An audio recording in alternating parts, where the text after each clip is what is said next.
Good morning, everyone. Respected Professor Saxena, Professor Bala, and my dear colleagues. Today, the topic of my presentation is experiential media teaching and learning through Bloom's taxonomy. We all have heard about Bloom's taxonomy. We all have attended various FDPs, various refresher courses where various scholars and academicians, they stressed upon the characteristics of the Bloom's taxonomy which we can include in our teaching and learning pattern in education industry. So what is Bloom's taxonomy? A very brief. It was designed by Bloom's in the year 1959. Bloom is an American psychologist who was interested in framing or in making the framework for teaching and learning in terms of assessment, in terms of evaluation, in terms of learning, and in terms of better understanding within the teachers as well as within the students of any educational institution. So the parameters of Bloom's taxonomy is common language for teachers to discuss and enhance learning and assessment methods, to encourage higher order thought in their students, and to describe the degree to which we want our students to understand and to use the various concepts of various disciplines and of various subjects. So taking media industry into account, so Bloom's taxonomy is basically based on these 6 parameters. If we can see that from lower order to higher order, the number 1 step in the Bloom's taxonomy is to remember, then to understand, then to apply, then to analyze, then to evaluate, and then to create. अब बात यहाँ पर आती है कि इन DME media school teachers blooms taxonomy को किन किन पैरामीटर्स पर various projects, assessment, assignment, may be documentary making, may be research projects, कहाँ कहाँ पर हम इसको अभी तक यूज़ कर चुके हैं, या कौन कौन से ऐसे हमारे कह सकते हैं लिमिटेशंस हैं जहाँ पर हम कभी कभी इन पैरामीटर्स को फुल फ्लेश्ड फॉलो करने के लिए फेल भी हो जाते हैं.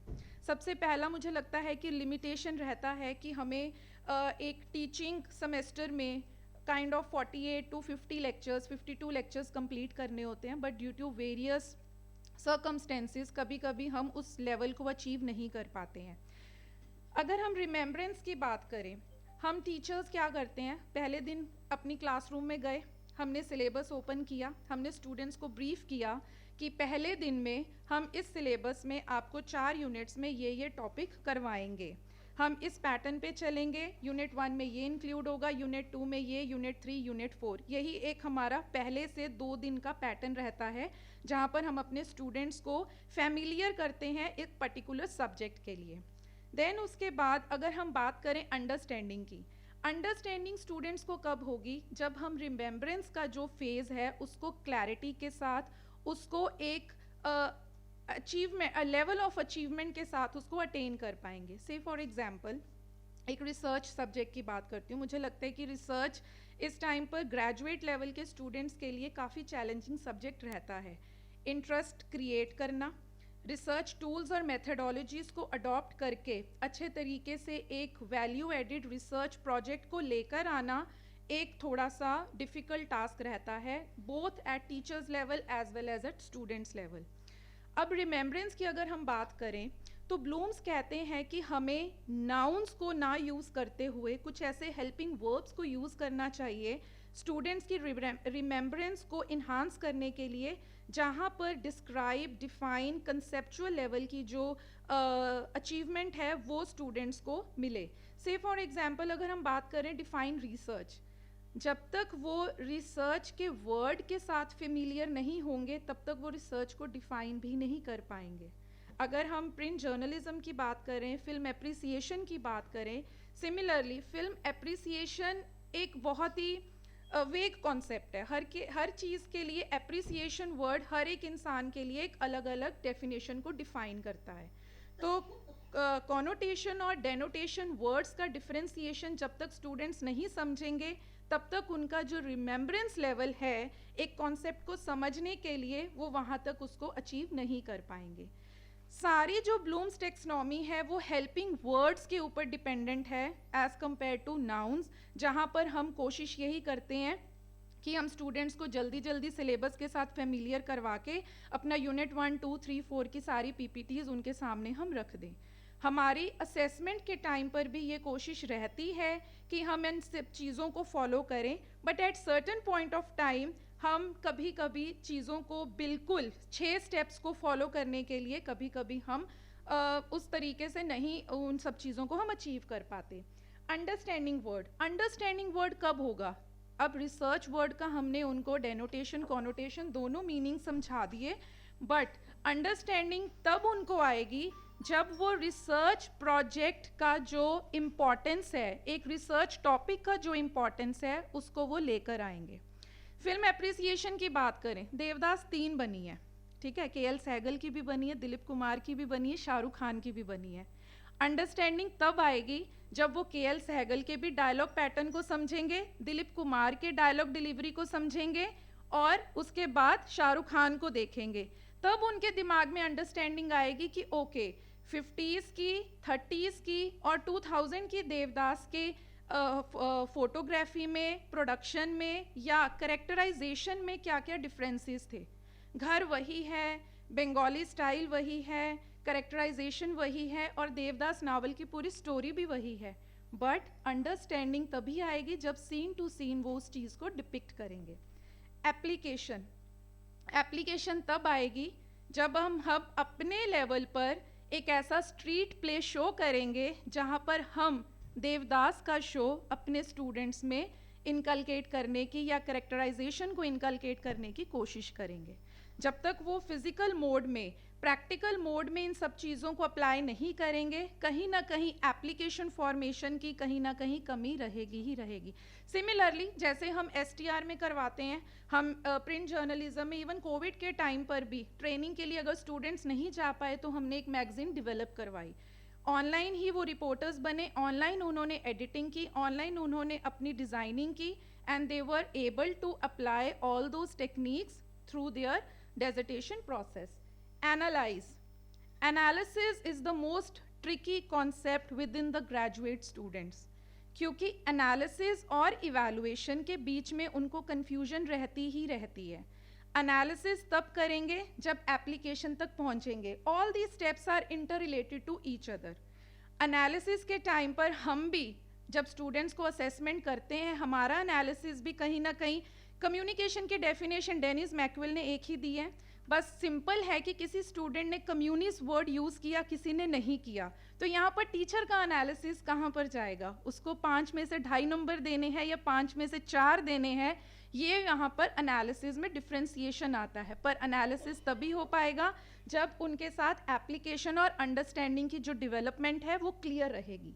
इवैल्यूएशन वो तब कर पाएंगे जब प्रोजेक्ट्स करते हैं, अपनी डॉक्यूमेंट्रीज बनाते हैं, अपने रिसर्च वर्क को बनाते हैं, जब वो आपस में पीयर टू पीयर डिस्कशन करते हैं, not in a competitive zone but in a very healthy mode. Research tool की एप्लीकेशन के लिए, से फॉर एग्जांपल एक क्वेश्चनेयर को डेवलप करने के लिए भी उनको आपस में पीयर ग्रुप डिस्कशन करना पड़ेगा। किसी क्वेश्चनेयर में हम भी जब रिसर्च करते हैं, आपस में अपने क्वेश्चनेयर्स को डिस्कस करते हैं कि ये वाले क्वेश्चनेयर का अगर आपको आंसर देना पड़े तो आप किस तरीके से देंगे। This is how they are doing evaluating and analysis of their projects in a very empathetic way. And similarly to create, जब हमारे सामने फाइनल प्रोजेक्ट की डॉक्यूमेंट्री आती है, वो सारे रिमेम्बरेंस, अंडरस्टैंड, अप्लाई, एनालाइज और इवैल्यूएशन की स्टेज से गुजर कर ही हमारे पास 6 सेमेस्टर की डॉक्यूमेंट्री आती है। बट द क्वेश्चन इज कि क्या हम इन 6 स्टेजेस को अपनी टीचिंग पैटर्न्स में अप्लाई करने के लिए अभी भी कहीं ना कहीं कैपेबल हैं, अनकैपेबल हैं? क्या हम लिमिटेशंस को फेस करते हैं? क्यों लिमिटेशंस को फेस करते हैं इस टाइम पर? ये बहुत बड़ा क्वेश्चन है, क्योंकि कल सर ने भी उठाया कि अटेंशन जो स्पैन है वो कहीं ना कहीं स्टूडेंट्स का कम हो चुका है। तो या तो फिर रिमेम्बरेंस की तरफ से, रिमेंबर जो स्टेज 1 है वहाँ से हमें कुछ ऐसे पैटर्न्स को फॉलो करना पड़ेगा, कुछ ऐसे हेल्पिंग वर्ब्स जैसी डिक्शनरी को या कह सकते हैं कि ग्लॉसरी को फॉर्म करना पड़ेगा, जिसकी वजह से स्टूडेंट्स क्रिएशन तक आराम से पहुंच पाएँ। अगर हम बात करें कि what is the importance of this blooms taxonomy, assessment at every level. अगर स्टूडेंट रिसर्च का कॉनोटेटिव, डेनोटेटिव मीनिंग याद करने के लिए कैपेबल है, वहाँ से भी उसका असेसमेंट होगा। अगर वो उसको अंडरस्टैंड करने के लिए एक रिसर्च क्वेश्चनर बनाने के लिए कैपेबल है, वहाँ पर भी उसका असेसमेंट होगा। क्रिएशन में उसका रिसर्च प्रोजेक्ट भी इवैल्यूएट होगा, वहाँ पर भी उसका असेसमेंट होगा। Classifying the expectation from teachers as well as from students. Students हमसे भी वही चीज़ एक्सपेक्ट करते हैं जो हम स्टूडेंट्स एक्सपेक्ट करते हैं। अगर हमारा डिलीवरी ऑफ लेक्चर अच्छा होगा तो उनका डिलीवरी ऑफ रिमेम्बरेंस भी अच्छा ही होगा। And creating level is the most important level in this blooms taxonomy. Better curriculum outcomes, यहाँ पर अभी भी अगर हम सब आपस में भी डिस्कस करें तो हमारे करिकुलम में भी बहुत सारी ऐसी चीज़ें हैं जिनको रिवाइज करने की ज़रूरत है। मेरे ओपिनियन में रिसर्च अगर 2 स्टेज हो जाए, semester 5 end semester 6, that can be a very helpful technique, जहाँ पर एक सेमेस्टर में सिर्फ स्टूडेंट्स क्वेश्चनर डेवलप करने की, सैम्पलिंग डिज़ाइन डेवलप करने की, रिसर्च डिज़ाइन डेवलप करने की और रिव्यू ऑफ लिटरेचर को समझने की सिर्फ एक्टिविटी को कर रहे हैं पूरे एक सेमेस्टर। उसके बाद ही वो एक पूरे प्रोजेक्ट को क्रिएट कर पाएंगे in the form of a research project. Then better cognitive skills. Cognitive skills in terms of your aptitude, your teamwork, your emotional quotient, your social behavior, everything. And lower order to higher order learning is there in the Bloom's taxonomy, like remembrance से creation तक. Significance, exchange of teaching and learning assessment and feedback is the most important aspect, both at teachers level as well as students level. A way forward, it increases definitely the cognitive domain, जहाँ पर दिमाग लगाना पड़ेगा. Remember, evaluate, analysis में बहुत ज़्यादा दिमाग लगेगा. याद रखने के लिए भी आप दिमाग लगाएंगे, एनालिसिस करने के लिए भी आप दिमाग लगाएंगे. और blooms taxonomy teachers point of view पे भी उतना ही हार्ड वर्क मांगती है जितना वो स्टूडेंट्स पॉइंट ऑफ व्यू पे हार्ड वर्क मांगती है. डेवलप स्किल्स, साइकोमीटर डोमेन, जहाँ पर आप अपने छोटे बच्चे में हम देखते हैं ना, मोटर स्किल्स डेवलप करने की हम बात करते हैं, वो चीज़ कैसे पकड़ेगा, वो एक्सप्रेशन कैसे देगा. सिमिलरली जब हम किसी भी प्रोजेक्ट के ऊपर क्रिएशन की बात करते हैं, से फॉर एग्जांपल थिएटर्स की बात करते हैं, वहाँ पर भी हमारे साइकोमीटर जो पूरा डोमेन है, हमारे हाथ की मूवमेंट, पैर की मूवमेंट, एक्सप्रेशंस की मूवमेंट, ये सब चीज़ें एक साथ चलती हैं. सिमिलरली किसी भी प्रोजेक्ट के लिए, किसी भी असाइनमेंट के लिए साइकोमीटर डोमेन का होना भी बहुत ज़रूरी है. डेवलप इमोशनल एप्टीट्यूड, अगर आप में टीम वर्क की टेंडेंसी नहीं है, दैट मीन्स कि आप में किसी अच्छे प्रोजेक्ट को एक साथ करने की कैपेबिलिटी वीक है. And balance, affective domain, how you are doing, how you are creating a balance within your emotional and psychological aptitude, your social and your professional life, maybe your personal and professional life.